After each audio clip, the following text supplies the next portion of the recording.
In an effort to hide from his failures, the Prime Minister spent this week arguing about an ancient relic that only a tiny minority of the British public have any interest in. Mr. Speaker, that's enough about the Tory party.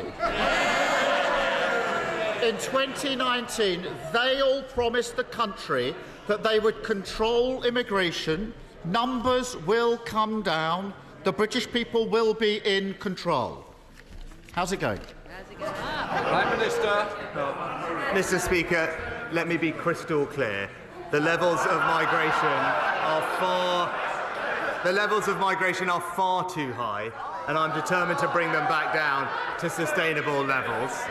That's why we've asked the Migration Advisory Council to review certain elements of the system. We're reviewing those findings and we'll bring forward next steps. But earlier this year, we announced the toughest action ever taken to reduce legal migration. The effects of that action are yet to be felt, but will impact 150,000 student dependents, and forecasts show that migration is likely to drop as a result. But all we've heard up until this moment from the Honourable Gentleman on this topic is a secret backroom deal with the EU that would see an additional 100,000 migrants here every year. So what do we think of that joke then?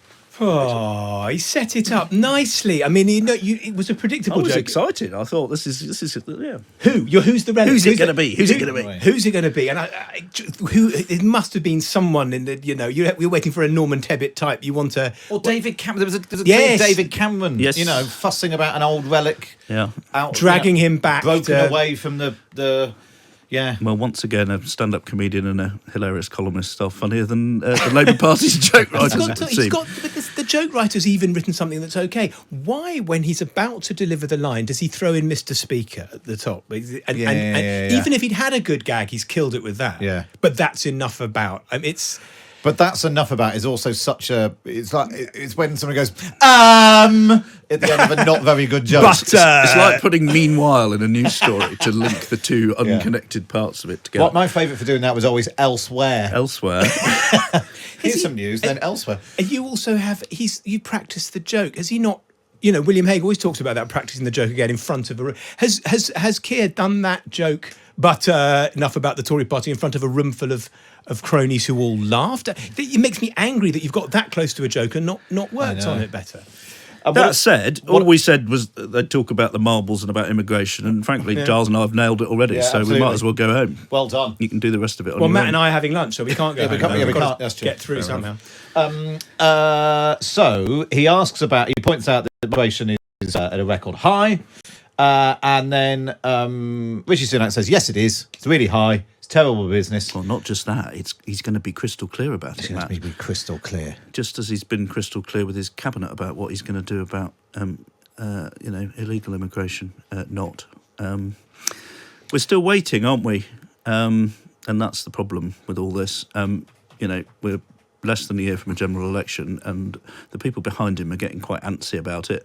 And frankly, this is always going to be difficult terrain for the Labour Party. Sunak's comeback is right. Labour opposes most of the tough measures that they have suggested, and the one time Starmer talked about doing something proactive, he then had to recant it, that the idea of doing some kind of deal with the EU, he withdrew from that a couple of days later because it was embarrassing to him. But the fact that Labour feels able to attack on immigration ought to tell the Tory party something.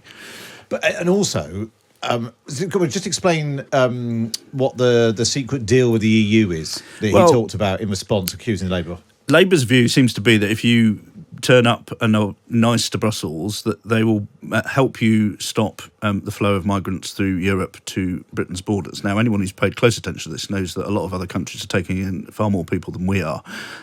So he sees some kind of Europe-wide deal, which is not inherently stupid as a way forward. But the Tories calculated that would lead to 130,000 extra people coming here. If there was some kind of distributional deal based on population, we would have to accept more people than we have been. And they said that's what it would mean. And Labour said, oh, no, we didn't mean that.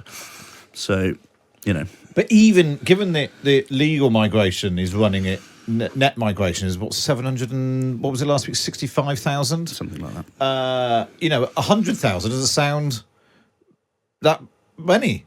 Well, except it gets you. Well, it gets you even Gets higher. you even higher. It's very hard to start saying, well, your plan's going to mean even more people. But coming again, in, where it's Sunak going up uses and this up. phrase, we need to get it back to sustainable levels. Now, previous Prime Ministers, when they were asked what that was, used to trot out this slightly silly tens of thousands line, which I think most economists say is nonsense. But it'd be interesting to know if Starmer pushes him on what he thinks a sustainable number is.